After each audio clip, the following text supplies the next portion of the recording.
Last summer, one of my nearest friends inherited from an aunt of his a small farm in the Zidan district of the government of Podol.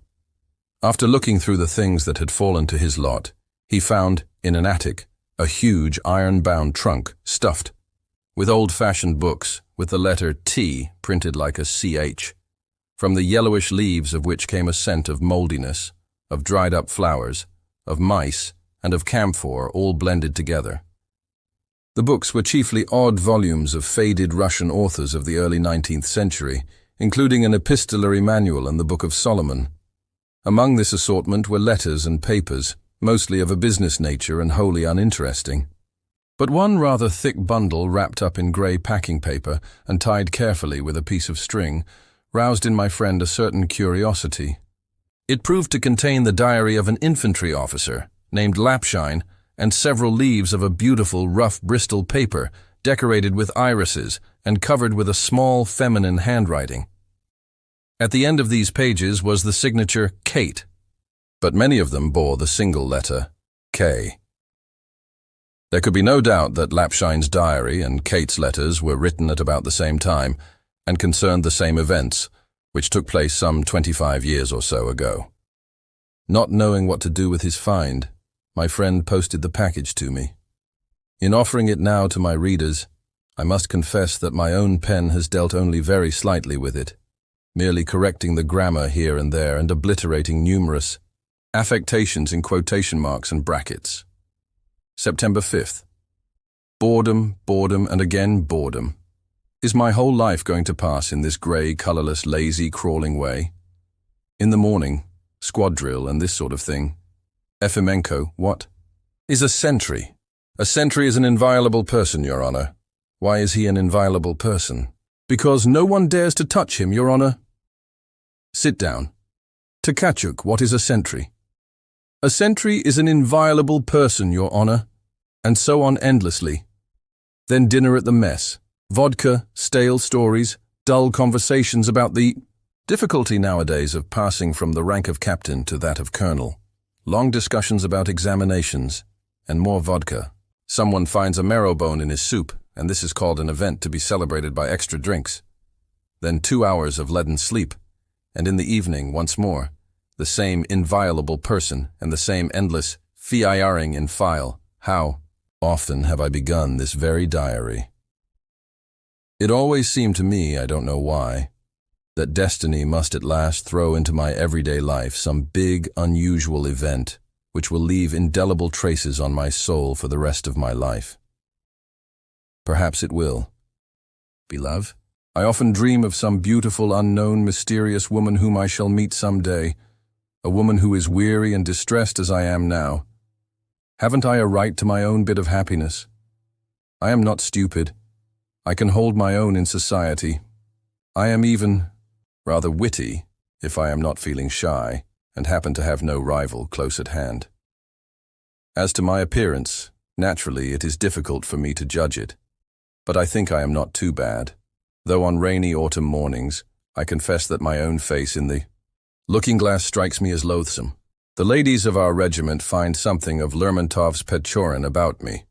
However, this merely proves, in the first place, the poorness of the regimental libraries, and secondly, the immortality of the Pechorin type in infantry regiments. With a dim presentiment of this strip of life in front of me, I've begun my diary several times, intending to note down every small detail so as to live it over again afterwards, if only in memory, as fully and clearly as possible. But day after day passed with the old monotonous sameness. The extraordinary made no start, and losing all taste for the dry routine of regimental annals, I would throw my diary aside on a shelf for long intervals and then burn it with other rubbish when changing my quarters. September 7th, a whole week has gone by already since I got back from maneuvers. The season for open-air work has begun, and squad after squad is told off to dig beetroots on the estates of the neighboring landowners. Only our squad and the 11th are left. The town is more dead and alive than ever. This dusty, stuffy heat. This daytime silence of a provincial town, broken only by the frantic bawling of cocks, gets on my nerves and depresses me. Really, I am beginning to miss the nomad life of maneuvers which struck me as so unendurable at the time. How vividly the not very complicated pictures of army movements come back to my memory, and what a softening charm memory gives to them. I can see it all clearly now. Early morning. The sun not yet risen. A cold sky looks down at the rough old bell tent, full of holes. The morning stars scarcely twinkle with their silvery gleam. The bivouac has livened up and is bustling with life. One hears the sounds of running about, the undertone of angry voices, the crack of rifles, the neighing of wagon horses. You make a desperate effort and crawl out from under the hairy blanket, which has become white from the night dew. You crawl straight out into the open air because you cannot stand in the low tent, but only lie or sit down. The orderly, who has just been beating a devil's tattoo with his boot on the samovar, which of course is strictly forbidden, hurries off to get water, bringing it straight from the stream in a little brass camp kettle. Stripped to the waist, you wash in the open air, and a slight, fine, rosy steam curls up from your hands, face, and body. Here and there, between the tents, officers have improvised fires from the very straw on which they have spent the night, and are now sitting round them, shriveled up from cold and gulping down hot tea. A few minutes later, the tents are struck, and there, where just now the white linen town had sported itself, are merely untidy heaps of straw and scraps of paper. The din of the roused bivouac deepens. The whole field is swarming with soldiers' figures in white Russian blouses, their grey overcoats rolled over their shoulders. At first glance, there seems absolutely no order in this grey, ant-like agitation, but the trained eye will note how gradually thick heaps are formed out of it, and how gradually each of these heaps extends into a long, regular line. The last of the latecomers rush up to their squads, munching a piece of bread on the way, or fastening the strap of a cartridge case. In another minute, the squads, their rifles clinking against each other, form into a regular, enormous square in the middle of the field. And then the tiring march of from 30 to 40 versts. The sun rises higher and higher. About 8 o'clock, the heat makes itself felt. The soldiers begin to be bored, their marching becomes slack, and they sing listlessly the regular marching songs. Every minute, the dust gets thicker, enfolding. In a long yellow cloud, the whole column which extends for a full verst along the road.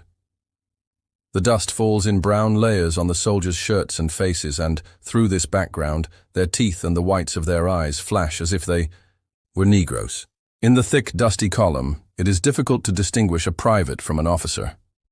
Also, for the time being, the difference of rank is modified, and one cannot help getting acquainted with the Russian soldier, with his shrewd outlook on all sorts of things, even on complicated things like maneuvers, with his practical good sense and his adaptability under all sorts of conditions, with his biting word pictures and expressions seasoned as they are, with a rough spiciness, to which one turns a deaf ear. What do we meet on the road? A Ukrainian in large white trousers is walking lazily beside a pair of grey shorthorns, and on the roadside, a peddler, a velvety field, ploughed for the winter crop. Everything invites investigating questions and remarks, impregnated either with a deep, almost philosophical understanding of simple everyday life, or with pointed sarcasm, or with an irrepressible stream of gaiety. It is getting dark when the regiment nears the place for its night camp. One sees the cooks already round the large, smoky squad cauldrons placed in a field aside from the road. Halt! Pile arms! In a twinkling, the field is covered with stately files of little wigwams. And then, an hour or two later, you are once more lying under the canvas, full of holes, through which you see the twinkling stars and the dark sky, while your ears note the gradual quieting down of the sleeping camp. But still, for a long time, you catch from the distance separate sounds, softened by the sad quietude of evening. At times, the monotonous scraping of a harmonica reaches your ear, sometimes an angry voice, undoubtedly the sergeant major's, sometimes the sudden neigh of a colt, and the hay, under one's head, blends its delicate aroma with the almost bitter smell of the dewy grass. September 8th.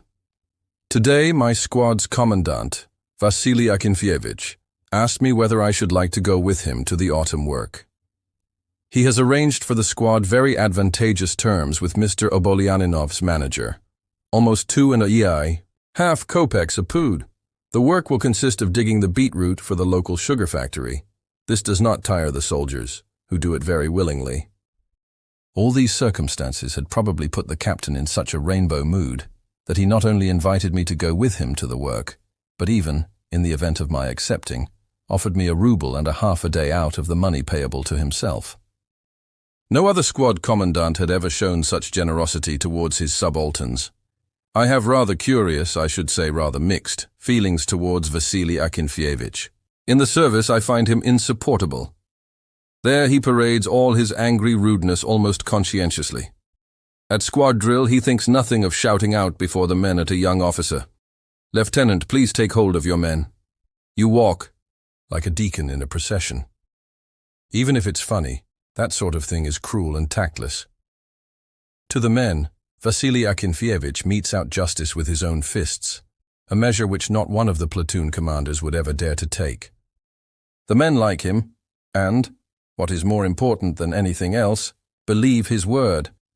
They all know very well that he will not draw a kopeck out of the ration money, but will be more likely to add something like 25 rubles a month out of his own pocket, and that he will permit no one under him to be wronged, but on the contrary, will take up the cudgels for him even with the colonel.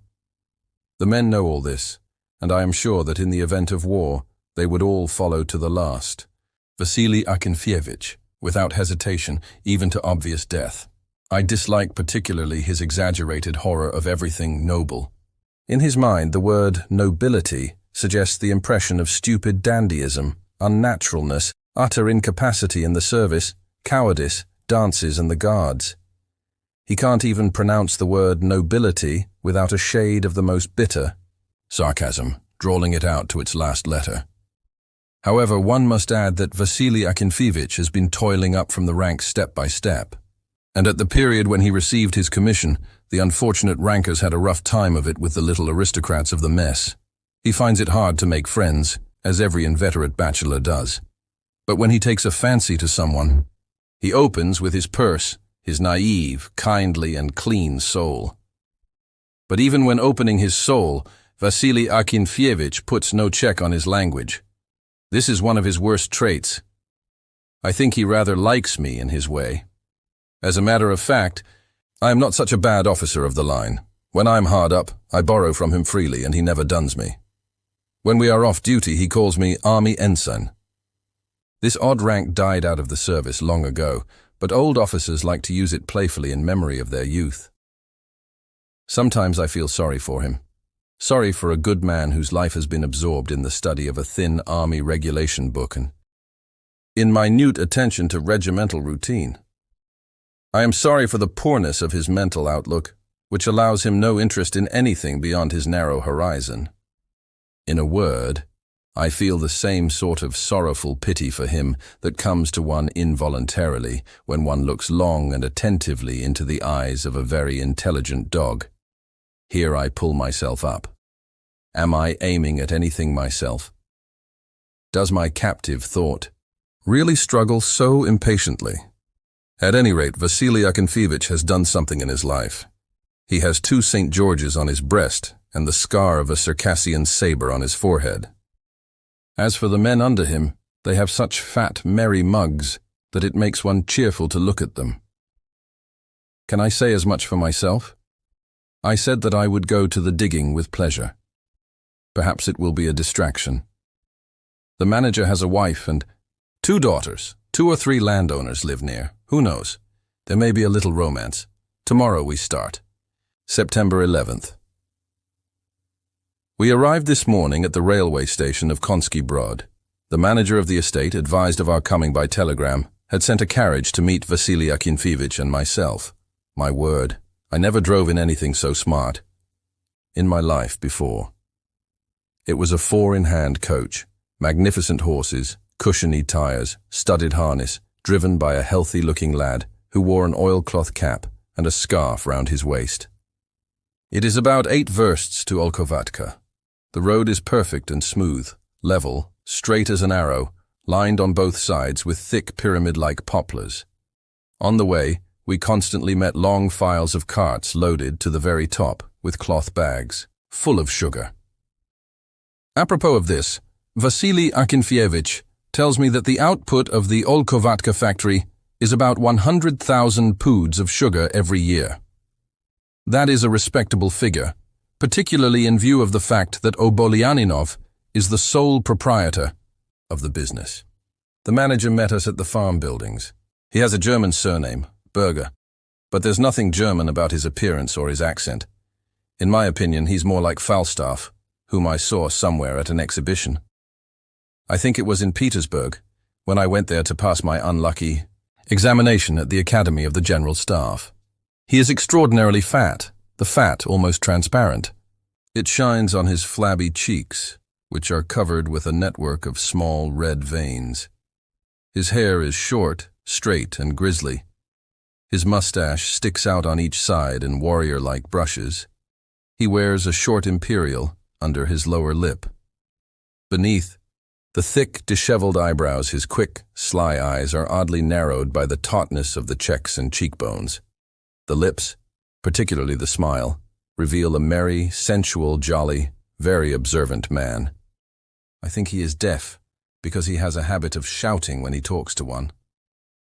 Berger seemed pleased at our arrival. To people like him, a listener and a boon companion are more necessary than air. He kept running up to one or the other of us, and, seizing us round the waist, would repeat, "Welcome, gentlemen, you are welcome." To my amazement, Vasily Akinfyevich liked him. I did too. Berger showed us into a pavilion where 4 rooms had been prepared for us, provided with everything necessary and unnecessary on such a large scale that we might have been coming to spend 3 years there instead of a month. The captain was apparently pleased with these attentions from the owner of the place. But once, when Berger opened a drawer of his writing table and showed a whole box of long, excellent cigars placed there for us, Vasily Akinfyevich grumbled in an undertone, "This is a bit too much. This is nobility and all that sort of thing." Incidentally, I have forgotten to mention his habit of adding "and all that sort of thing" to almost every word he says. And taking him all round, he is not exactly an eloquent captain.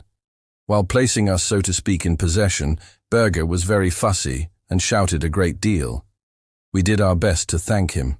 Finally, he seemed to get tired, and wiping his face with an enormous red handkerchief, he asked us if there was anything else we wanted.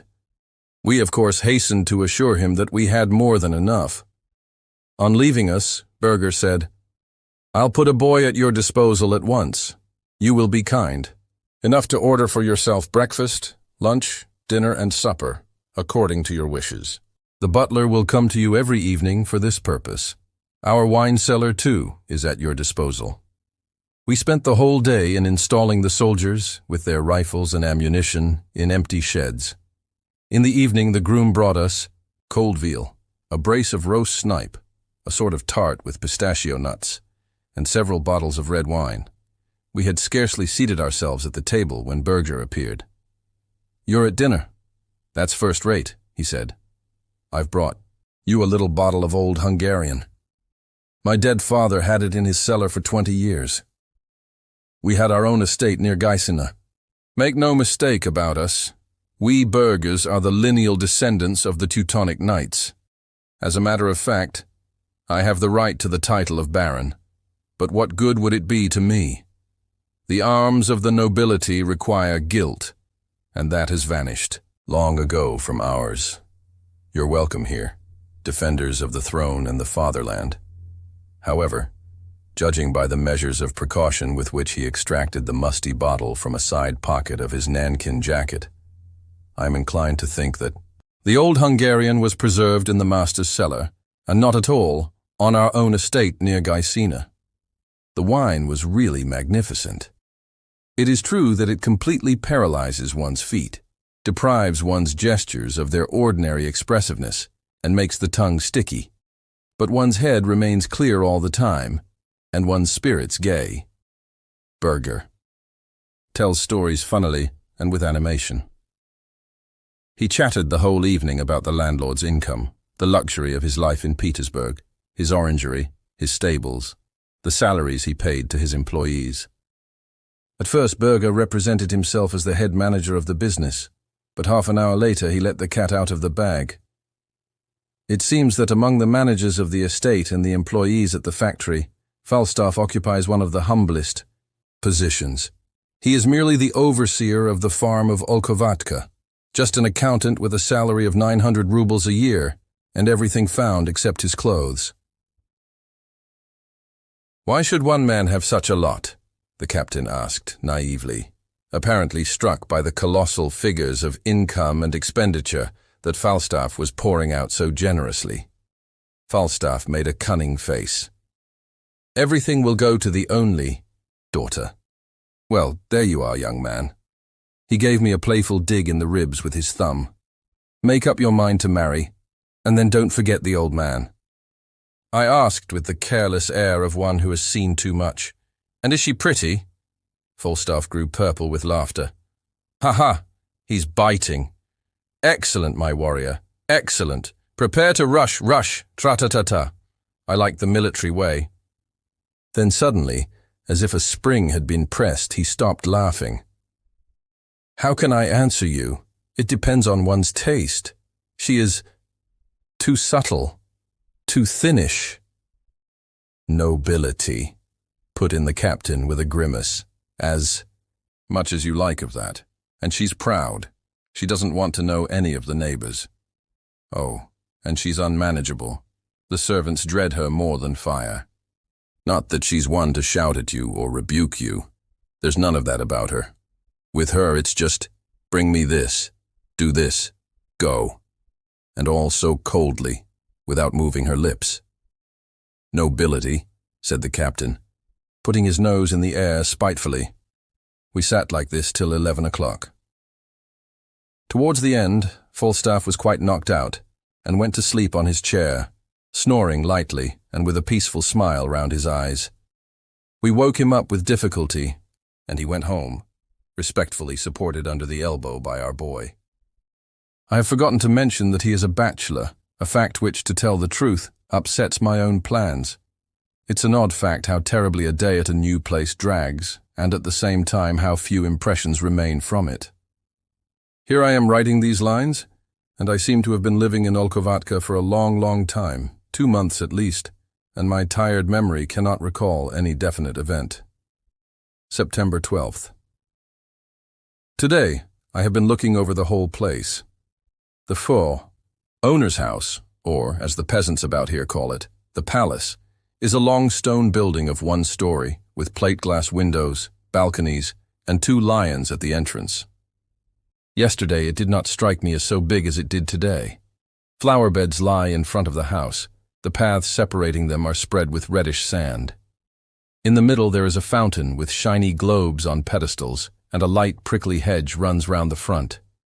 Behind the house are the pavilion, the offices, the cattle and fowl yards, the stud boxes, the barns, the orangery, and last of all, a thick shady garden of some 11 acres, with streams, grottos, pretty little hanging bridges, and a lake with swans. It is the first time in my life that I have lived side by side with people who spend on themselves tens, perhaps even hundreds of thousands, people who scarcely know the meaning of not able to do something. Wandering aimlessly through the garden, I could not take my thoughts off this, to me, incomprehensible, strange, and at the same time attractive existence. Do they think and feel just as we do? Are they conscious of the superiority of their position? Do the trifles which burden our lives ever come into their heads? Do they know what we go through when we come in contact with their higher sphere? I'm inclined to think that all that means nothing to them, that they ask themselves no inquisitive questions, that the grey monotony of our lives seems just as uninteresting to them, just as natural and ordinary for us, as, for example, the sight of my orderly Parkhomenko is to me. All this, of course, is in the nature of things, but for some reason or other, it hurts my pride. I am revolted by the consciousness that in the society of these people, polished up and well glossed by 100 years of luxurious habits and refined etiquette, no one else, will appear funny, odd, unpleasant, even by my way of eating and making gestures by my expressions and appearance, perhaps even by my tastes and acquaintances. In a word, in me rings the protest of a human being who, created in the image and resemblance of God, has either lost one and the other in the flight of time, or has been robbed of them by someone. I can imagine how Vasily Akinfeevich would snort if I read these reflections to him. September 13th. Although today is the fatal number, the devil's dozen, it has turned out very interesting. I have been wandering about the garden again. I don't remember where I read a comparison of nature in autumn with the astonishing, unexpected charm which sometimes permeates the faces of young women who are condemned to a swift and certain death from consumption. Today, I cannot get this strange comparison out of my head. There is in the air a strong and delicate aroma of fading maple trees, which is like the bouquet of good wine. One's feet bruise the dead yellow leaves, which lie in thick layers over the path. The trees have a bright and fantastic covering as though decked out for a banquet of death. Green branches, surviving here and there, are curiously blended with autumn tints of lemon, or straw, or orange, or pink and blood crimson, sometimes passing into mauve and purple. The sky is dense and cold, but its cloudless blue caresses the eye. And in all this bright death feast one catches an indefinable, languid sadness, which contracts one's heart in a pain that is lingering and sweet. I was walking along a pathway beneath acacias, interlaced so as to form a thick, almost dark, arch. Suddenly my ear caught a woman's voice saying something with great animation and laughter. On a seat, just where the thick wall of acacias curved into something like an alcove, sat two young girls. I took them for girls at once, and later on I found that I was right. I could not see their faces very well, but I noticed that the eldest, a brune, had the provoking, luxuriant appearance of a Ukrainian, and that the younger, who looked like a flapper, was wearing a white silk handkerchief negligently thrown on her head with one corner pulled down on her forehead, thus concealing the upper part of the face. All the same, I succeeded in catching a glimpse of laughing pink lips and the gay shining of her white teeth as, without noticing my presence, she went on telling something, probably very amusing, in English to her companion. For some time I hesitated. Shall I go on, or shall I go back? If I go on, shall I salute them or not? Once more, I was overwhelmed by yesterday's doubts of my plebeian soul. On the one hand, I was thinking, if they are not the hosts of this place, these girls are probably guests, and in a way I too am a guest, and therefore on an equal footing. But on the other hand, does Hermann Hoppe permit bowing to unknown ladies in his rules of etiquette? Won't my bowing seem odd to these girls? Or, what will be still worse, won't they regard it as the respectfulness of an employee, of a hired man? Each point of view seemed to me equally dreadful. However, after thinking it over like this, I walked on. The dark one was the first to catch the rustle of leaves under my feet, and she quickly whispered something to the girl in the silk dress, indicating me with her eyes. As I came up to them, I raised my hand to the peak of my cap without looking at them. I felt, rather than saw, that they both slowly and almost imperceptibly bent their heads. They watched me as I moved away.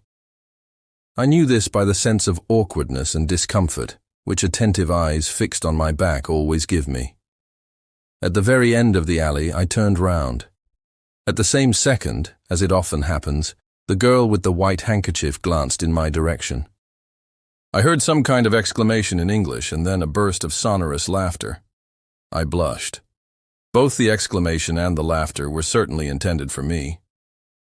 In the evening, Falstaff came to us again, this time with some wonderful cognac. And once more he told us something incredible about his ancestors who had taken part in the Crusades. I asked him quite carelessly, "Do you know who those two young girls are, whom I met in the garden today? One is a fresh-looking brune, and the other is almost a little girl in a light gray dress." He gave a broad grin, wrinkling up the whole of his face and causing his eyes to completely disappear.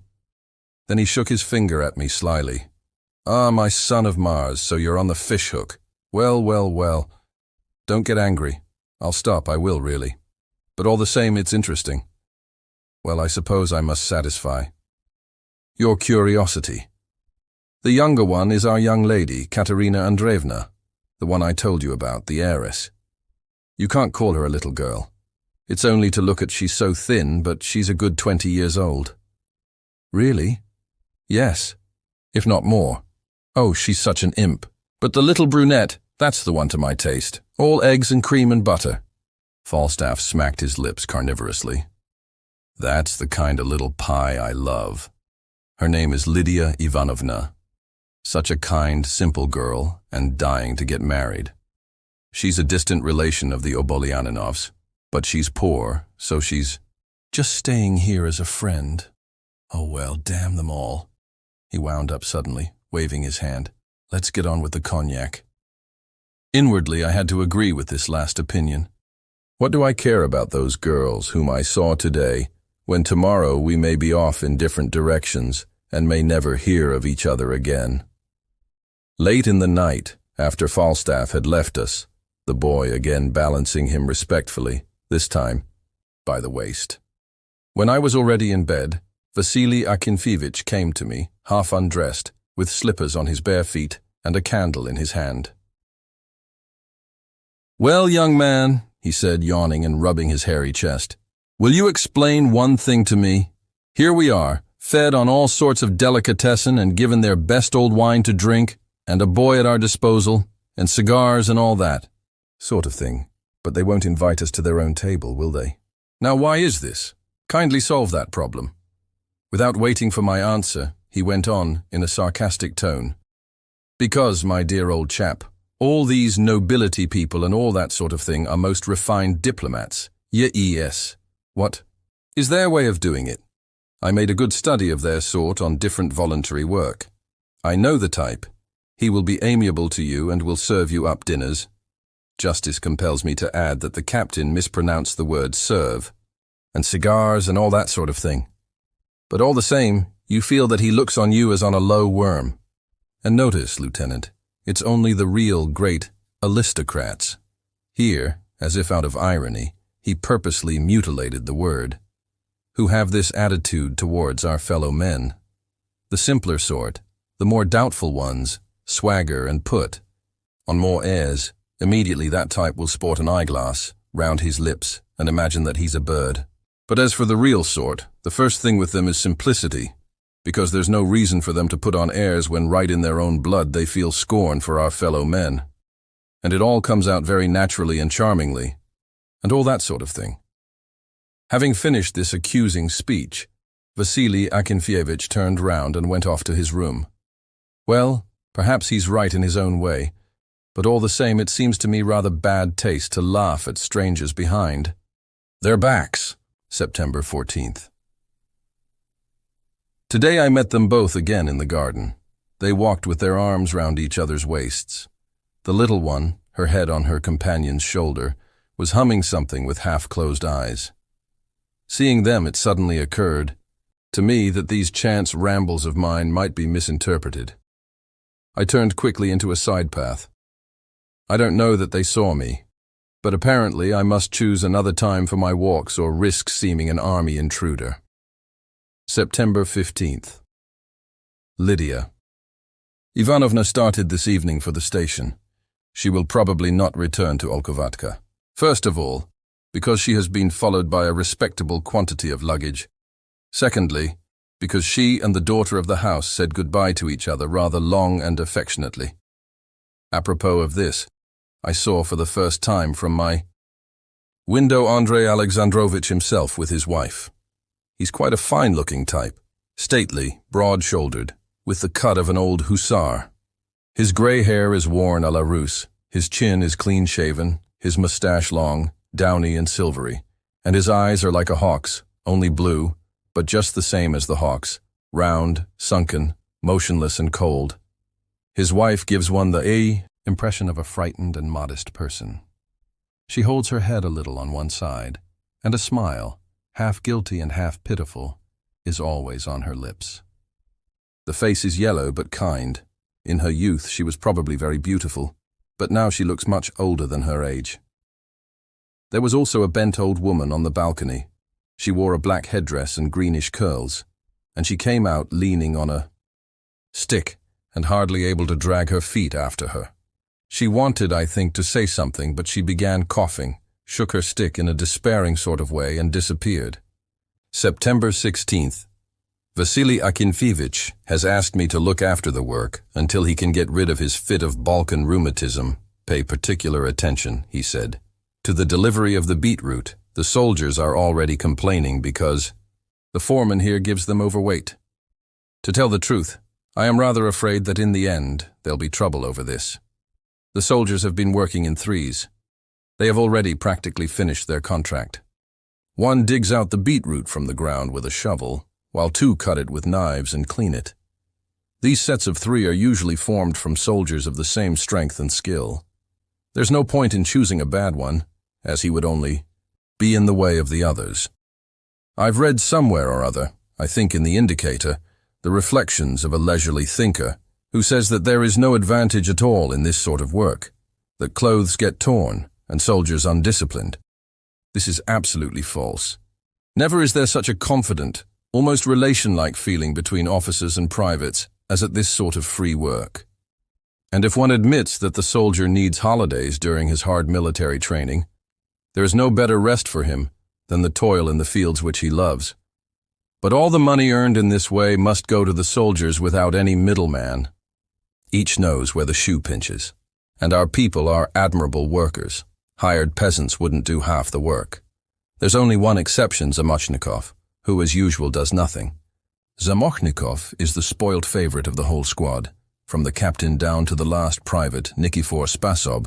This same Spasov, with his lame leg and the white spot on his right eye, has been for the last 4 years a walking and a crying reproach to the military service. It is true that during his whole period of service, Zamochnikov has been unable to master the vowels in the alphabet and has shown a really exceptional stupidity in regard to book learning, but you could not find in the whole regiment such a spirited singing leader, such a good teller of stories, such a jack of all trades, and a merry andrew to boot. He apparently knows what his role is very well, and looks upon it in the light of a military duty. On march, he sings almost without stopping, and his lashing, spirited talk often wrings a laugh of appreciation from the tired soldiers and gives them a moral shake-up. Vasily Akinfeevich, though he keeps Zamochnikov under arms more often than the rest, for which Zamochnikov bears him no grudge, confessed to me once that a stirrer-up like him is a perfect treasure in wartime and difficult circumstances. Zamochnikov, however, is no mere clown and sham, and for this I like him particularly. Life in him simply boils up unrestrainedly and never allows him to sit quiet for a minute. Here he was today, passing from work party to work party and finally arriving at a women's department. He started a long dialogue with the Ukrainians, which made the soldiers near him leave their work and roll on the ground with laughter. I can hear from a distance his imitations of the brisk, shrill quarrels of women, and then again the lazy talk of an old Ukrainian. On catching sight of me, he puts on a preoccupied look and fumbles on the ground. "Well, my fellow countrywomen," he asks, "which of you has sent my shovel to perdition?" I shout at him, and endeavor to make my face severe.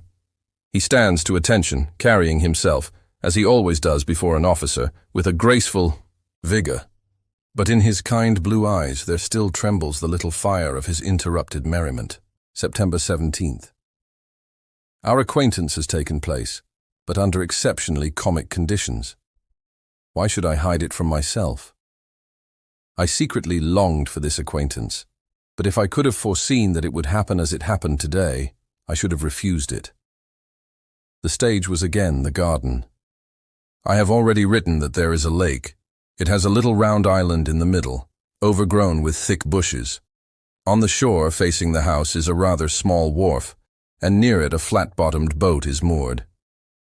In this boat, Katerina Andreevna was sitting as I passed. Holding the sides of the boat with both hands and bending forward first on one side and then on the other, she was trying to balance and shove off the heavy boat which had stuck fast on the slimy bottom of the lake. She wore a sailor costume, open at the throat, allowing one to see her thin white neck and even her thin little collarbones, which stood out under the muscular tension. A small gold chain hid itself in her dress, but I gave her only a passing glance, and having once more given her a half salute, I turned away with my usual modest dignity. At that moment, a girl's voice, fresh and merry, called out suddenly, "Will you please be so kind?" At first I thought this exclamation was meant for someone else who was walking behind me, and involuntarily I glanced back. She was looking at me, smiling and nodding emphatically. "Yes, yes, yes, you. Will you be so kind as to help me to shove off this wretched boat? I'm not strong enough by myself."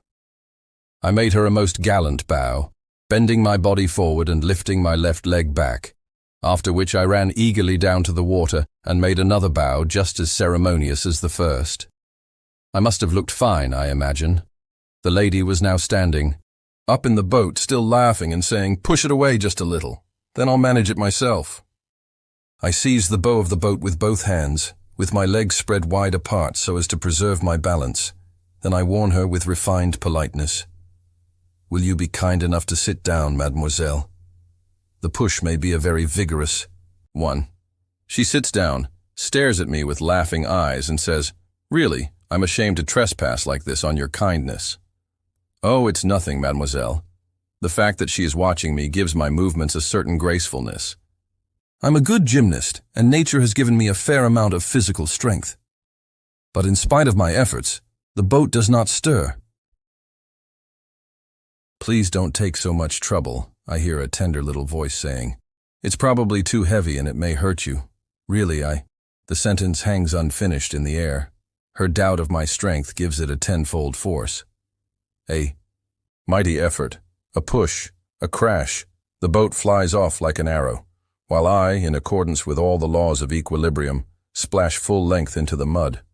When I get up, I find my face and hands and my snow-white tunic, worn for the first time. That morning, everything covered in one long layer of brown, sticky, reeking mud. At the same time, I see that the boat is gliding swiftly to the very middle of the lake, and that the girl, who had fallen backwards when I shoved off, is getting up. The first object that jumps to her eye is myself.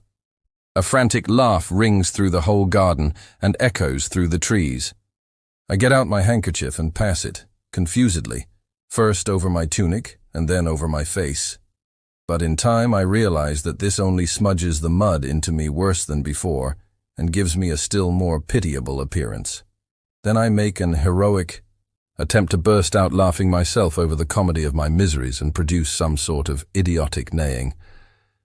Katerina Andreevna rocks with laughter more than ever and is hardly able to pronounce her words. Go quickly. You will catch cold." I run off at full speed from this accursed place, run the whole way back to the house, while in my ears there still rings that merciless, ceaseless laugh. The captain, as he caught sight of me, merely threw his arms out in astonishment. "Neitch!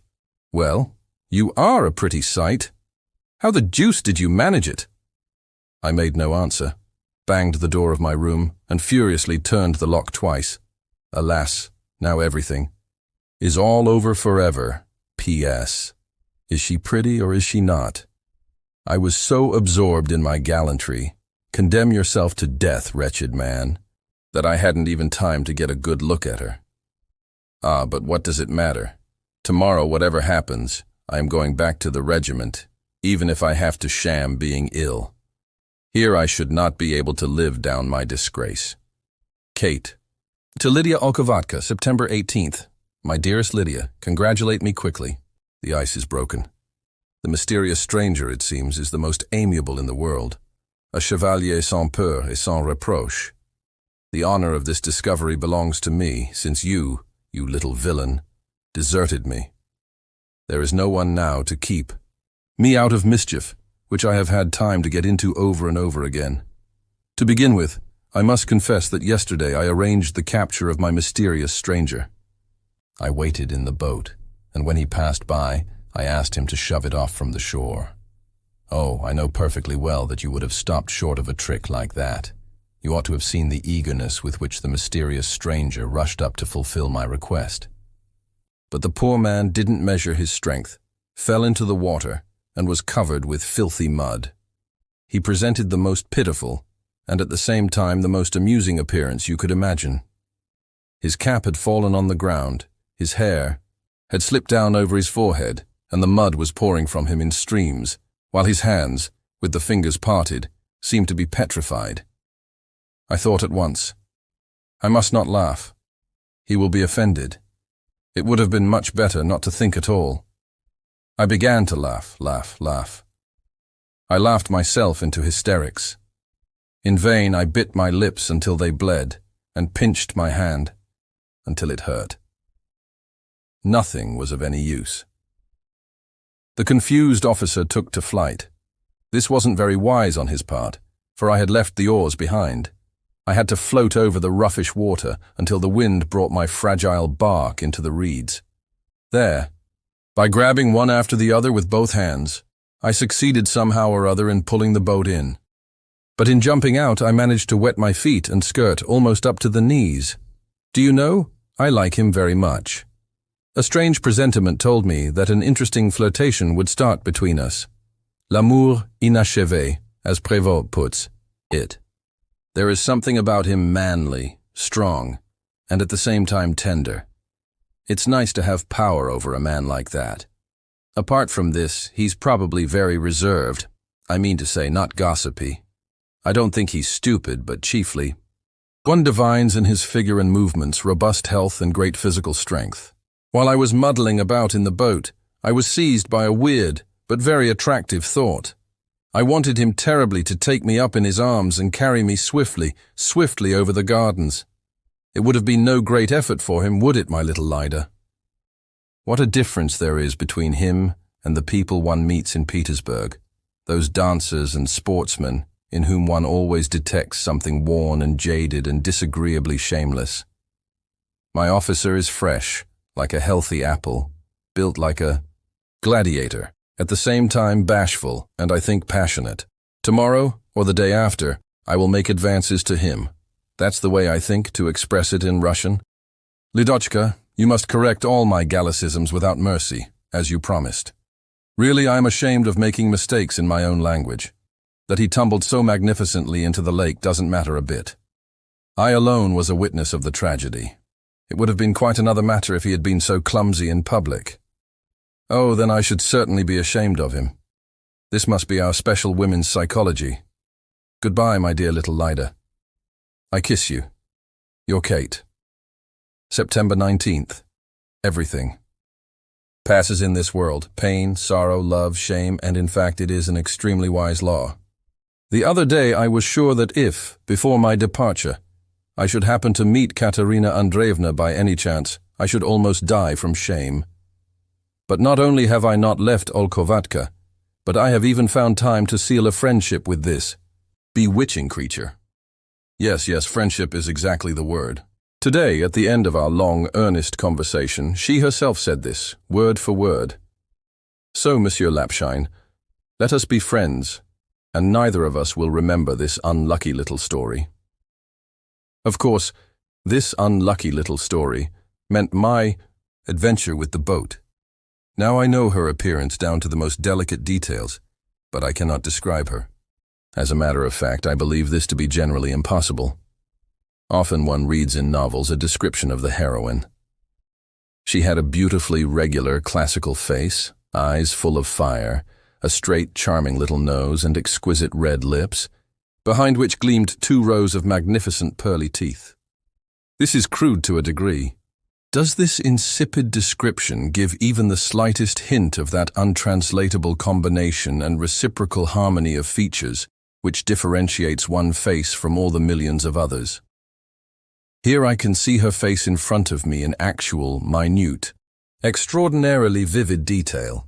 A full oval of an olive pallor, eyebrows almost straight, very dark and thick, meeting over the ridge of the nose in a sort of dark down, so that it gives them a certain expression of severity. The eyes are large, green, with enormous short-sighted pupils. The mouth is small, slightly irregular, sensual, mocking and proud, with full, sharply chiseled lips. The dull hair is gathered up at the back of the head, in a heavy, negligent knot. Could not go away yesterday. The captain is seriously ill and rubs himself from morning till night with formic acid and drinks a concoction made out of some sort of herbs.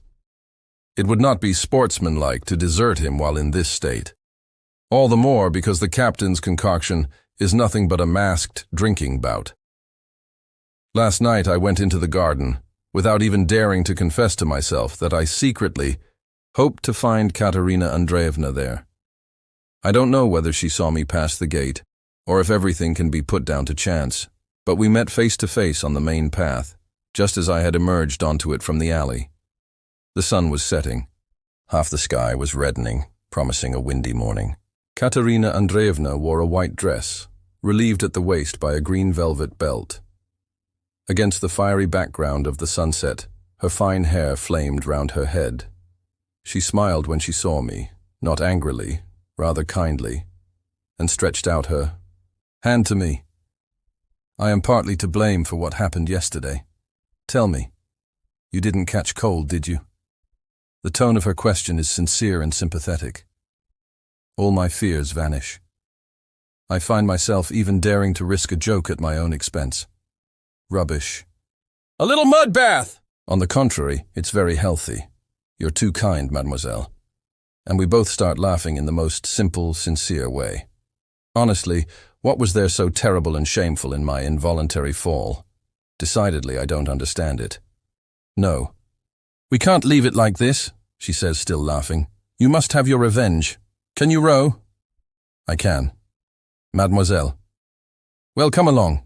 Don't keep calling me mademoiselle. But you don't know my name. I know it. Katerina Andreevna. Ah, that's too fearfully long. Katerina, and on the top of it, Andreevna. At home, everyone calls me Kate. Call me simply Kate. I click my heels together in silent assent. I pull the boat to the shore. Kate, leaning heavily on my outstretched arm, moves easily over the little seats to the stern. We glide slowly over the lake. The surface is so polished and motionless that it has the appearance of density, stirred by the faint motion of the boat.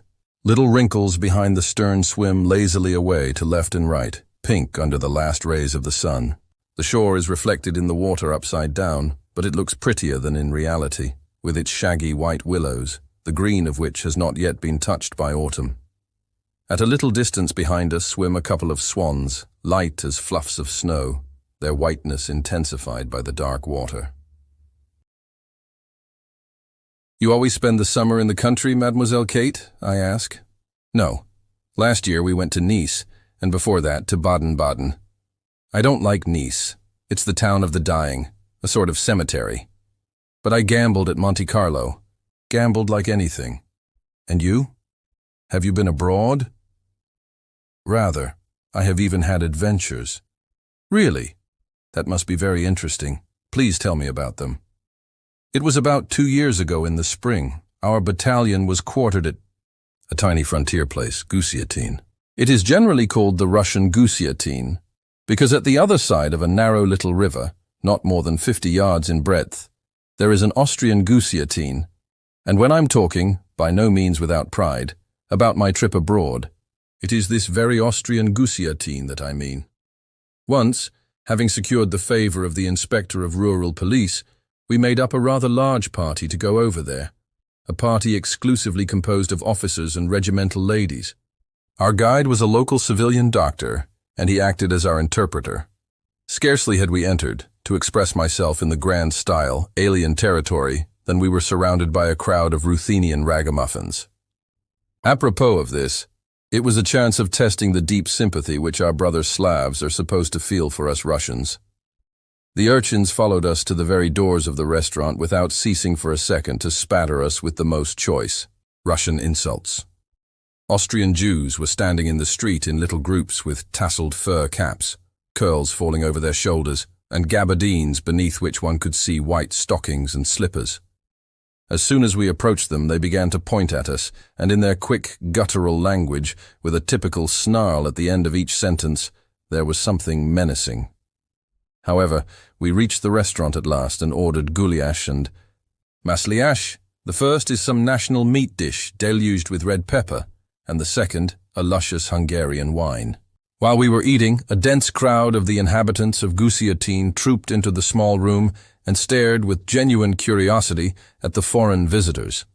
Then 3 people emerged from the crowd and greeted the doctor, who immediately introduced them to our ladies. After these, 4 more came, and then about 6 others. Who these citizens were I have never found out, but they probably occupied administrative posts. Among them there was a certain pan commissarge and pan subcommissarge and other pans as well. They were all good enough to eat guliash and drink masliash with us, and they kept repeating to the ladies, "At your service, pane," and "We fall," at the pain's feet.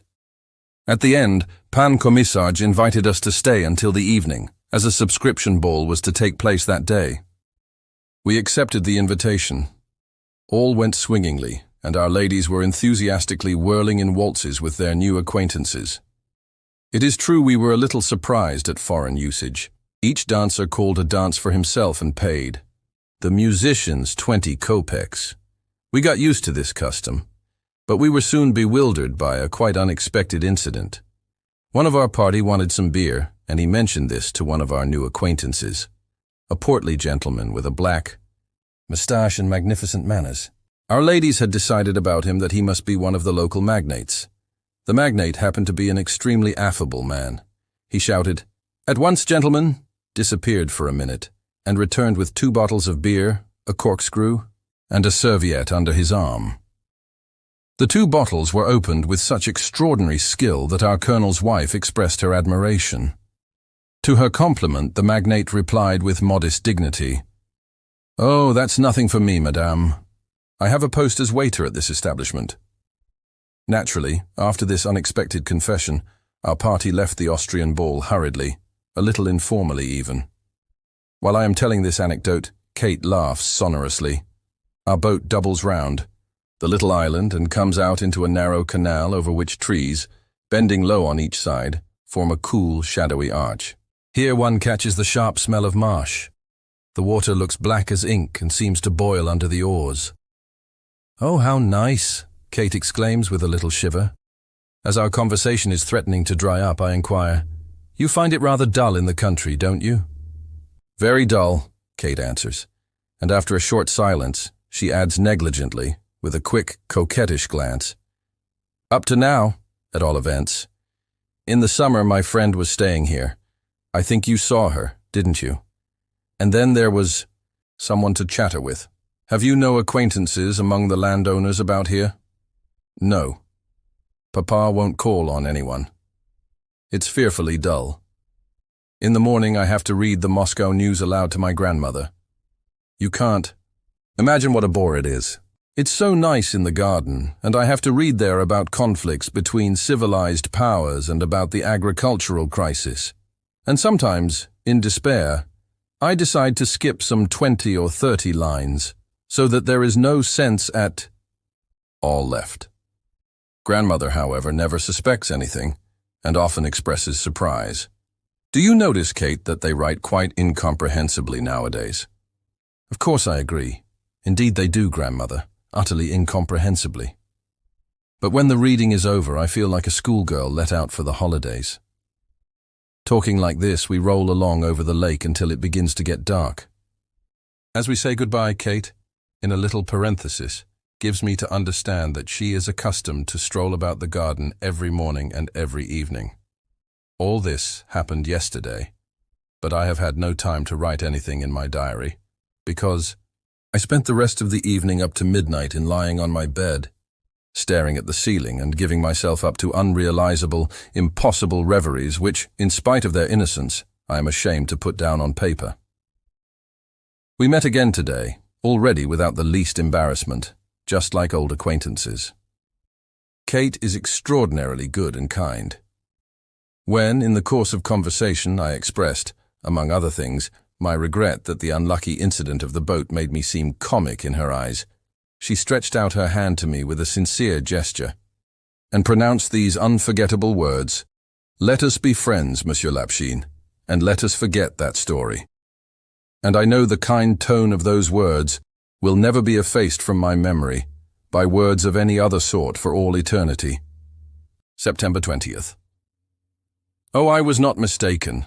Kate indeed hinted yesterday that we can meet in the garden every morning and every evening. It is a pity, though, that she was not in a good humor today. The reason was a bad headache. She looked very tired, and she had black marks under her eyes, and her cheeks were paler than usual. "Don't take any notice of my health," she said in reply to my expressions of sympathy. "This will pass. I have got into the bad habit of reading in bed. One gets entranced without noticing it, and then there comes insomnia. You can't hypnotize, can you?" She added half-jokingly. I answered that I had never tried, but that I probably could. "Take my hand," Kate said, "and look intently into my eyes." Gazing into Kate's large black pupils, I endeavored to concentrate and gather all my force of will. But my eyes fell confusedly from her eyes to her lips. There was one moment when my fingers involuntarily trembled and gave a faint pressure to Kate's hand. As if in answer to my unconscious movement, I also felt a faint pressure in return. But naturally this was only by chance, because she immediately withdrew her hand. "No, you can't help me. You're thinking of something quite different." "On the contrary, I was thinking of you, Mademoiselle Kate," I retorted. "Quite possibly. But doctors never look at one with eyes like that. You are a bad one. I a bad one. God is my witness that no evil thought, even the shadow of an evil thought, has ever come into my head. But possibly my unlucky face has expressed something utterly different from what I feel. The strange part of it is that Kate's observation suddenly made me feel the woman in her for the first time, and I felt awkward. So my experiment in hypnotism was a failure. Kate's migraine not only did not vanish, but grew worse every minute. When she went away, she was probably sorry for the disappointment in my face. She allowed me to hold her hand for a second longer than was necessary. "I'm not coming in." "The evening," she said. "Wait until tomorrow." But how well this was said. What an abyss of meaning a woman can sometimes put into the most ordinary, the most commonplace sentence. This "wait" I translated like this. "I know that it is a great pleasure for you to see me. It is not unpleasant to me either. But then we can meet each other every day, and there is ever so much time ahead of us, isn't there?" Kate gives me the right to wait for her. At the very thought of it, my head swims in transport. What if mere curiosity, an acquaintance made out of boredom, chance meetings? What if all this were to pass into something deeper and more tender? As I wandered along the garden paths after Kate's departure, I began to dream about it involuntarily. Anyone may dream about anything, may he not? And I was imagining the springing up between us of a love, at once passionate, timid, and confident. Her first love, and though not my first, still my strongest and my last. I was picturing a stolen meeting at night, a bench bathed in the gentle moonlight, a head confidently leaning upon my shoulder, the sweet, scarcely audible, "I love you," pronounced timidly in answer to my passionate confession. "Yes, I love you, Kate," I say with a suppressed sigh, "but we must part." "You are rich. I am just a poor officer who has nothing except an immeasurable love for you. An unequal marriage will bring you only unhappiness. Afterwards you would reproach me." "I love you and cannot live without you," she answers. "I will go with you to the ends of the earth. No, my dear one, we must part. Another life is waiting for you. Remember one thing only, that I will never, never in my life stop loving you." The night, the bench, the moon, the drooping trees, the sweet love words, how exalted, old-fashioned, and silly it all sounds. And here, while I am in the act of writing these words, the captain, who has just finished his stirrup cup, bawls out to me from his bed, "What is it that you are scribbling by the hour?" "Lieutenant, verses, perhaps. You might honor us with such nobility." The captain, I think, hates verses and nature more than anything in the world. Twisting his mouth sideways, he says sometimes, Little verses. What earthly use are they? And he declaimed sarcastically, In front of me there is a portrait, inanimate but in a frame. In front of it a candle burns. Rubbish. Fiddlesticks, and all that sort of thing. All the same, he is not quite a stranger to art and poetry. After an extra drink or two, he sometimes plays the guitar and sings curious old love songs that one has not heard for the last 30 years. Shall go to bed at once, though I know I shall have difficulty in getting to sleep. But are not reveries, even the most unrealizable ones, the undeniable and consoling privilege of every mortal? September 21st. If anyone had told me that the captain and I would dine with Andrei Alexandrovich himself, I should have laughed in his face. But incidentally, I have just come back from the palace, and even now I have between my teeth the same cigar that I started smoking in that magnificent study. The captain is in his room, rubbing himself with the formic acid and grumbling something or other about nobility and all that sort of thing. However, he is quite bewildered, and apparently admits himself a comic figure in the laurels of a toreador and fearless rescuer of one of the fair sex.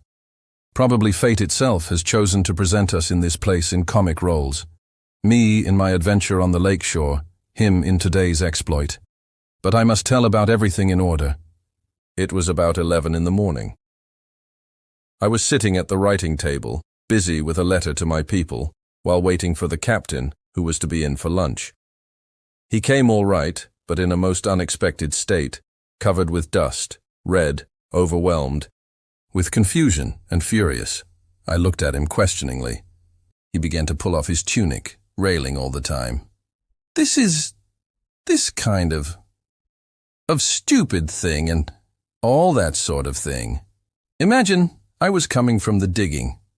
Passing through the yard, I see that old woman, well, the mother or grandmother, whoever she is, crawling out from the hedge in front of the palace. Yes, crawling. She toddles along quite quietly when, goodness knows where it came from. A little calf jumps out, an ordinary little calf. Not a year old. Gallops, you know the way they do, tail up and all that sort of thing. Simply a calf's ecstasy. Yes, that's what had got hold of him. He sees the old woman and starts for her. She begins shouting and shakes her stick at him, which makes him still worse. There he was, dancing round her, just thinking that she was playing with him. My poor old woman rolls on the ground, half dead with fright, and unable even to shriek any longer. I see that one must help and rush up to her at top speed, chase away the stupid calf and find the old woman lying on the ground, almost breathless and voiceless. I thought that she had perhaps caved in from sheer funk. Well, somehow or other. I lifted her up, shook the dust from her and asked her if she were hurt. All she did was to roll her eyes and groan. Finally she gasped out, "Take me home." I put an arm round her and managed to drag her up onto the veranda, where we found the chatelaine herself, the wife of our host. She was terrified and burst out, "What is the matter with you, maman?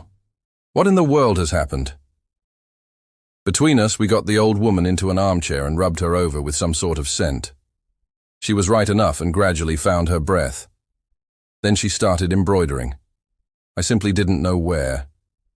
"To turn, I was going," she says, "along the yard, when suddenly a bull flies straight out at me, an enormous mad bull with bloodshot eyes, his mouth all foaming. He came right at me, banged me in the chest with his horns and dashed me on the thigh. Ground. Beyond that I remember nothing. Well then it appeared that I had performed a sort of miracle, that I had sprung at this would-be bull and, on my honor, had practically tossed him over my shoulder. I listened and listened, and at last I said, "You are mistaken, madame. It wasn't a bull. It was just a little calf." But I might have talked till I was hoarse. She wouldn't even listen. "It's all his modesty," she said. And that very moment in came their young lady, and she too was in a great state. The old woman started telling her the whole comedy over again. The deuce knows what an idiotic business it is.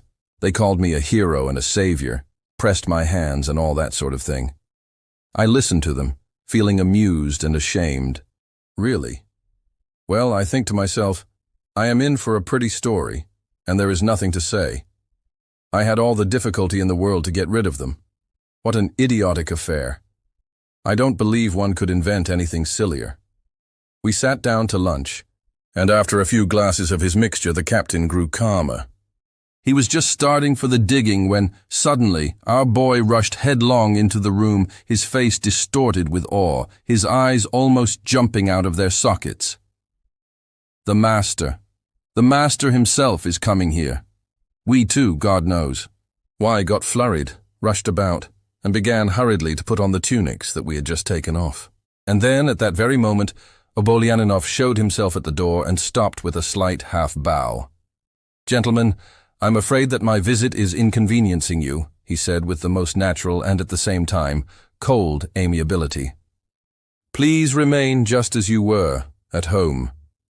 He was wearing loose, light trousers, which suited astonishingly well his great height and his curiously youthful appearance. His face is that of a real aristocrat. I have never seen such a regular profile, such a fine eagle nose, such a determined chin, and such arrogant lips. He turned to the captain. "Will you kindly allow me to express to you my deep gratitude? If it had not been for your daring—" "Please." "No, what do you mean?" the captain answered, quite confused and waving his hands in incoherent gestures. "I've done nothing particular, why thank me? A mere calf. To tell the truth, it was simply awkward and all that sort of thing." Obolyaninov repeated his ironical or polite bow. "Your modesty does honor to your manliness, Captain. In any case, I consider it my duty to express my gratitude on behalf of my mother and myself." At this, the captain grew thoroughly ashamed. His face reddened, and then seemed to become brown, and he waved his hands more incoherently than ever. "For goodness sake, there is nothing particular in it. Simply a calf. But don't worry about it. I see a calf running. Well then, I at once—" "Please don't." I saw that the captain had become utterly mixed and hastened to the rescue. "Kindly take a seat," I said, offering our visitor a chair. He gave me a fugitive, indifferent glance and a negligent "merci," but did not sit down and merely placed his hands on the back of the chair. "I'm very sorry, gentlemen, that we did not meet before," he said as he held out his hand to the captain. "In any case, it's better late than never, isn't it?" The captain, quite disconcerted, found no reply and merely bowed extremely low as he pressed the white, well-kept hand. As far as I was concerned, I introduced myself rather curtly. "Lieutenant Lapshine." And then I added, though rather indistinctly, "Delighted, I'm sure. Such an honor." Finally, I'm not certain which of us came off the better, the captain or I. "I hope, gentlemen, that you won't refuse to dine with me," said Obolyaninov, picking up his hat from the chair. "We dine at 7 punctually."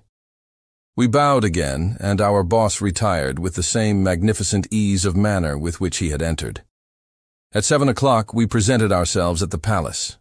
All the way, the captain was grumbling about nobility and constantly arranging the order which, for some reason or other, he was wearing on his chest. To all appearances, he was in a most depressed frame of mind. However, I must admit that I was not feeling very easy myself. As soon as we reached the house, we were shown into the dining room, a large, rather dark room, with massive carved oak panels. The master of the house was not there, but only his wife and the old woman, the mother who had been saved from death by the captain. A slight embarrassment arose, naturally chiefly on our side. We had to introduce ourselves. We were asked to sit down. Inevitably, the conversation fastened upon the event of the morning, but, having lasted for about 5 minutes, it dried up of its own accord, without any hope of revival, and all 4 of us sat silent, looking at each other, oppressed by our silence. Luckily, Kate, accompanied by her father, came into the room. On seeing me, she bit her lip with an expression of surprise and raised her eyebrows. We were introduced. I understood from Kate's glance that no one was to know about our Chance meeting in the garden. Dear girl, of course I will fulfill your silent order. After dinner, during which Obolyanov had tried in vain to make the captain talk, for some reason or other he paid little attention to me, the old lady expressed a wish to play whist. As the captain never touched cards, I had to make the fourth, and for 2 hours I had to endure the most dreary boredom. During the first 2 rubbers, the old lady played more or less correctly, but afterwards her attention wandered. She began to play out of turn and to pick up other people's tricks.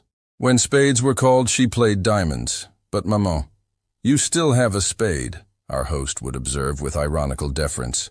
Well, are you going to teach me now? The old lady would answer in an offended tone. I am too old to be taught, my dear. If I don't play a spade, it means that I haven't got one. All the same, a minute later, she would herself lead spades.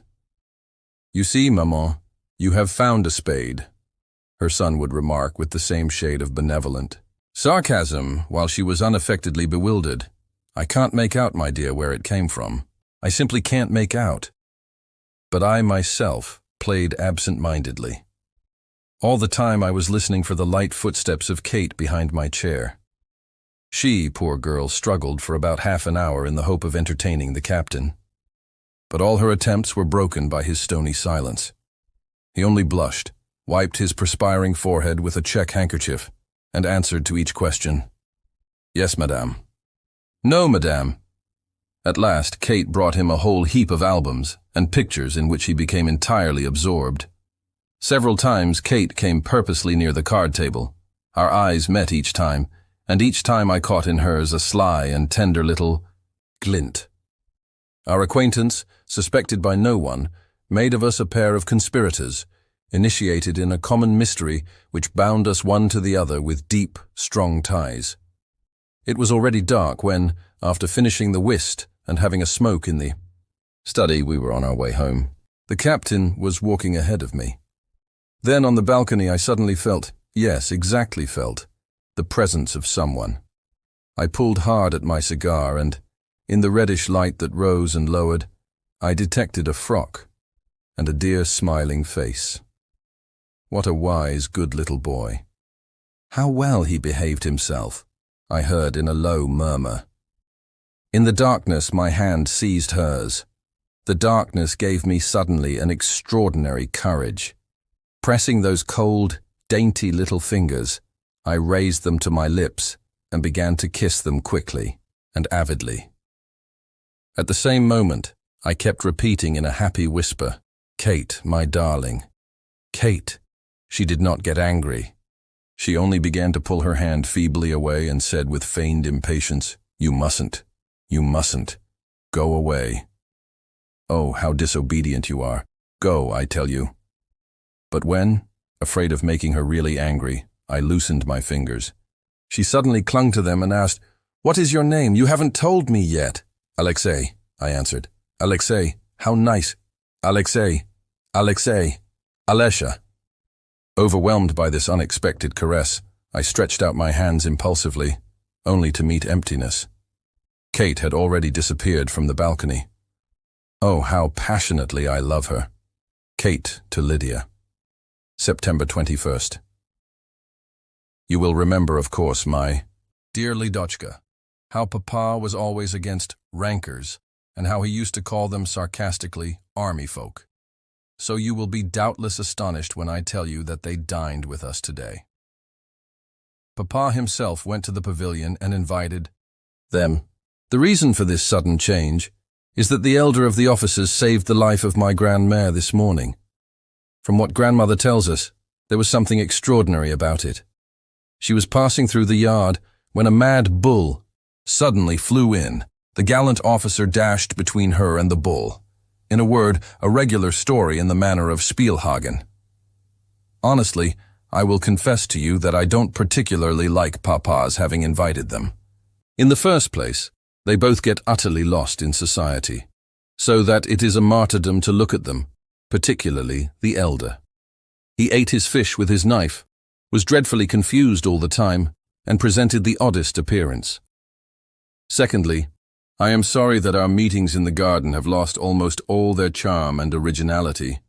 Before, when no one even suspected our chance acquaintance, there was in these rendezvous something forbidden, out of the common. Now already, alas, it will strike no one as even surprising to have seen us together. That Lapshine is head over. Ears in love with me, I have now not the slightest doubt. He has very almost too eloquent eyes. But he is so modest, so undecided, that whether I like it or not, I have to meet him halfway. Yesterday, when he was leaving us, I purposely waited for him on the balcony. It was dark, and he began kissing my hands. Ah, dear Lidochka, in those kisses there was something enchanting. I felt them not only on my hands but all over my body, along which each kiss ran in a sweet, nervous shiver. At that moment I was very sorry not to be married. I wanted so much to prolong and intensify these new and to me unknown sensations.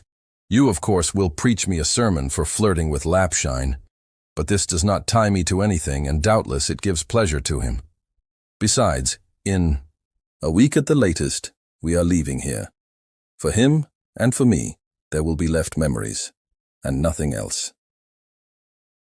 Goodbye, dear Lidochka. It's a pity that you won't be in Petersburg this season.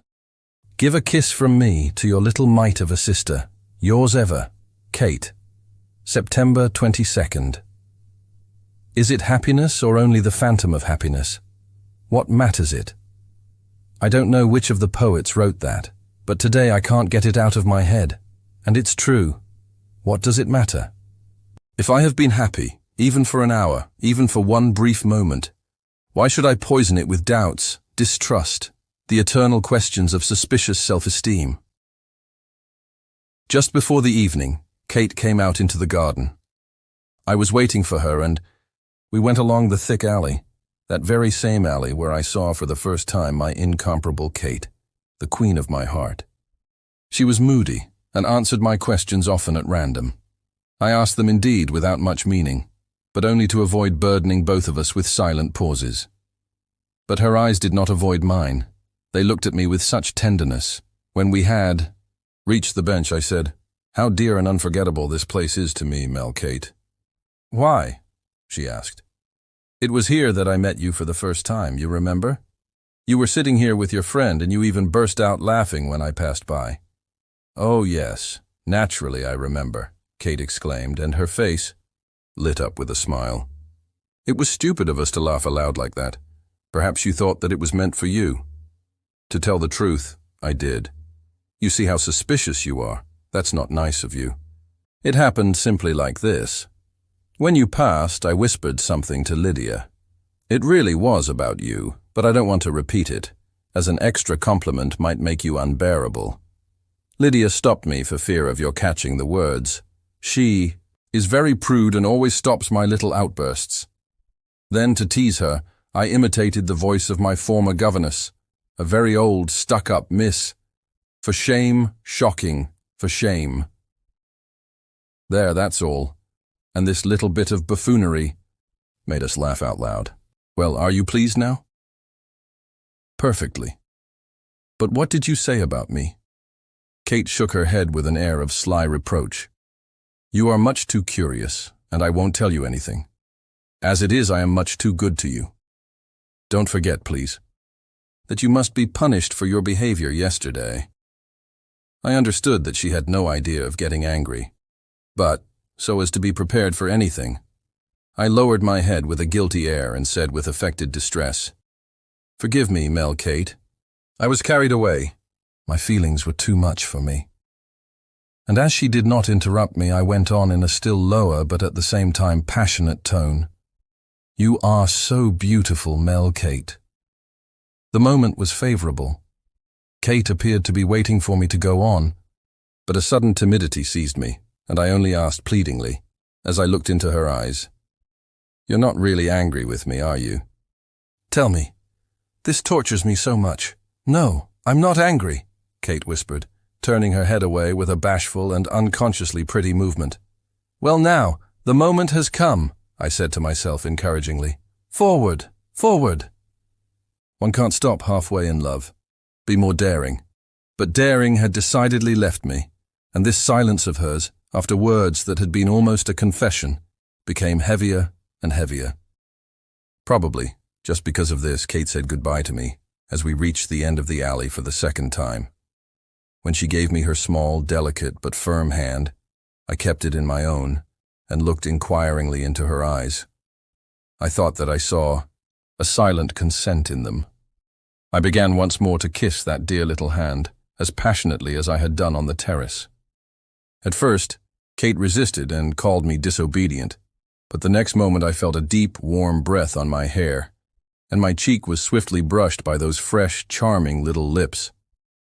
In the same second, I hadn't even time to draw myself up. She slipped out of my hands, ran a few steps away, and stopped only when she was at a safe distance. "Kate, wait, Kate, for heaven's sake." "I have such a lot to say to you," I exclaimed as I approached her. "Stay where you are and be silent," Kate ordered, frowning with her eyebrows and tapping her foot impatiently on the rustling leaves. I stopped. Kate put her hand to her mouth and made of it a kind of speaking trumpet as, bending slightly forward, she whispered softly but clearly, "Tomorrow, as soon as the moon is up, wait for me on the wharf. I will slip out quietly. We'll go out on the lake and you shall tell me all you want to tell me, you understand? You understand me?" After these words, she turned away quickly in the direction of the garden door without once glancing back. As for me, I stood there gazing after her, lost, deeply stirred, and happy. Kate, dear Kate, if only your position and mine in the world were the same. However, they say that love is higher than class distinctions or any prejudices. But no, I will remain strong and self-sacrificing. Oh my God, how swiftly they fly away, my poor, naive comic dreams. As I write these lines, the captain is lying in his bed playing on his guitar and singing hoarsely an old song. Miserable little man, I say to myself. In order not to stuff your head with idle and unrealizable rubbish, sit down and for your own punishment, write these lines. A young army lieutenant began to make love to me, and my heart throbbed for him in strange and fatal passion. My darling. Mother heard that I was not against wedding, and smiling said to me, "Listen, my dearest daughter. The young army lieutenant wants to deceive you. From his evil hand it will be hard to escape." The young army lieutenant shed torrents of tears. Somehow, at early dawn, he drove to the neighboring town. There, in the wooden chapel, under the icon of God, some pope or other, half drunk, wedded, and yoked our hearts, and then on a peasant's cart, he carried me home. Ah, how the glamour has fled. I moan through my tears. There is no sugar, no tea, there is neither wine nor beer. That is how I understand that I am a lieutenant's wife. That is how I understand that I am a lieutenant's wife. Yes, shame on you, poor army lieutenant. Tear. Your hair. Weep through the stillness of the night. Thank you, Captain, for that wise lesson of yours. September 24th, night and love and the moon, as Madame Ryabkova, the wife of the commander of the 2nd platoon, sings on our regimental guest nights. Never in my most daring dreams did I venture to imagine such intoxicating happiness. I even doubt if the whole evening was not a dream, a dear, magical, but deceptive dream. I don't even know myself how this almost imperceptible but bitter sediment of disillusion came into my soul. I got down to the wharf late. Kate was waiting for me, seated on the high stone balustrade which borders the wharf. "Well, shall we start?" I asked. Kate pulled her wrap closely over her and shuddered nervously. "Oh no, it's too cold. Look what a fog there is on the water." The dark surface of the lake, indeed, could be seen only for a distance of about 5 feet. Further off, uneven, fantastical tufts of grey fog swept over the water. "Let us walk about the garden," Kate said. We started. In this mysterious hour of a misty autumn night, the deserted garden looked sad and strange, like a neglected cemetery. The moon shone pale, The shadows of the naked trees lay across the paths in black, deceptive silhouettes. The swish of the leaves beneath our feet startled us. When we emerged from the dark and seemingly damp archway of acacias, I put my arm round Kate's waist and gently, but insistently, drew her to me. She made no resistance. Her light, supple, warm body only started slightly under the touch of my hand that was burning, as if in fever. In another minute, her head was on my shoulder, and I caught the sweet aroma of her loosened hair. Kate. I'm so happy. I love you so, Kate. I adore you. We stopped. Kate's arms went round my neck. My lips were moistened and burned by a kiss, so long, so passionate that the blood mounted to my head and I staggered. The moon was shining tenderly right into Kate's face, into that pale, almost blanched face. Her eyes had grown larger, had become enormous, and at the same time so dark, so deep under their long eyelashes, like mysterious abysses, and her moist lips were clamoring for still more of those insatiable, torturing kisses. Kate, darling, you are mine. Quite mine. Yes. Quite. Forever. Yes, yes, my dear one. We will never part, Kate. Her expression changed. Why do you ask that? Are you not happy with me just now? Oh, Kate. Well then, why ask about what will come later? Live in the present, dear. Time ceased. I could not realize how many minutes or hours had passed. Kate was the first to come back to reality, and as she slipped out of my arms, she said, "It's late. They'll discover my absence. See me home, Alexei." While we walked once more, through the dark alley of acacias, she nestled against me, like a graceful kitten that dreads the cold. I should be frightened to be alone here, Alexei. How strong you are. Put your arms round me. Again, tighter, tighter. Take me up in your arms, Alexei. Carry me. She was as light as a little feather. As I held her, I almost ran with her along the alley, and Kate's arms wound round my neck still more clingingly, still more nervously. Kissing my neck and temples, and enveloping my face with her quick, burning breath, she kept whispering, faster, faster still. Ah, how nice, how exquisite. Alexei, faster. At the garden door we said goodbye. What are you going to do now? She asked, while I, after bowing, began to kiss her hands, one after the other. I'm going to write my diary, I answered. A diary. Her face expressed surprise and, as it seemed to me, annoyed surprise. Do you write a diary? Yes. Perhaps you don't like that. She gave a forced laugh. It depends on how you do it. Of course you'll show me. This diary of yours, some time or other. I tried to refuse, but Kate insisted so strongly that at last I had to promise. Now, understand, she said, as we parted, and she held up her finger threateningly. If I see even a single correction... Look out! When I got home, I banged the door and the captain woke up grumbling. Where are you always gallivanting about like this, Lieutenant? It's a rendezvous, I suppose. Nobility and all that sort of thing. I've just read over all. The nonsense that I've been scribbling in this book from the very beginning of September. No, no. Kate shall not see my diary, or I should have to blush for myself every time that I remembered it. Tomorrow I shall destroy it. September 25th. Once more night, once more moon, and again the strange and, for me, inexplicable mingling of the intoxication of love and the torture of wounded pride. It is no dream. Someone's footsteps are sounding under the window. Kate to Lydia. September 28th. My angel, Lidochka, my little romance is coming to a peaceful end. Tomorrow we leave Olkhovatka. I purposely did not tell Lapshine, because one never knows, he might turn up at the station. He is a very sensitive young man, and on the top of it all, he hasn't the faintest notion of controlling his feelings. I think he would be quite capable of bursting into tears at the station. Our romance turned out a very simple and, at the same time, a very original one. It was original because the man and woman had exchanged their conventional roles. I was attacking.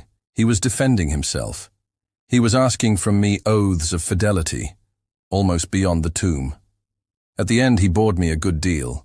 He is a man who does not belong to our circle. His manners and habits are not ours. His very language is different. At the same time, he is too exacting. To spare his feelings, I never even hinted to him how impossible it would have been for Papa to receive him if he had presented himself in the light of a prospective son-in-law. The foolish fellow. He himself did not want to prolong these oppressive delights of unsatisfied love. There is something charming in them. To lose one's breath in tight embraces and burn slowly with passion. What can be better than this? But then how do I know? Perhaps there are caresses more daring, more languishing, of which I have no idea. Ah, if he had only had in him a touch of that daring, that inventiveness, and that depravity which I have divined in many of my Petersburg acquaintances. But he, instead of becoming every day more and more enterprising, whined, sighed, talked bitterly about the difference in our positions, as if I would ever consent to marry him, hinted almost at suicide. As I said before, it was becoming almost intolerable. Only one solitary meeting has remained vividly in my memory. That was when he carried me in his arms along the garden, and he, at all events, was silent. Lidochka, among other things, he blurted out to me that he keeps a diary. This frightened me. Heaven knows into whose hands this diary might fall later on. I insisted that he should give it to me. He promised, but he did not keep his word. Then, a few days ago, after a long night walk and after having said goodbye to him, I crept up to his window. I caught him in the very act. He was writing, and when I called out he was startled. His first movement was to conceal the paper, but, you understand, I ordered him to hand over all that was written. Well, my dear, it's so funny and touching, and there are so many pitiful words. I'll keep this diary for you. Don't reproach me. I'm not afraid on his account. He won't shoot himself. And I'm not afraid on my own account either. He will be solemnly silent all his life. Still, I confess, for some reason or other, I feel vaguely sad. But all this will pass in Petersburg, like the impression of a bad dream. I kiss you, my beloved one. Write to me in Petersburg. Your K. Thanks for sticking with the story until the end. If you enjoyed it, give this a like and share if you haven't already, and subscribe for more.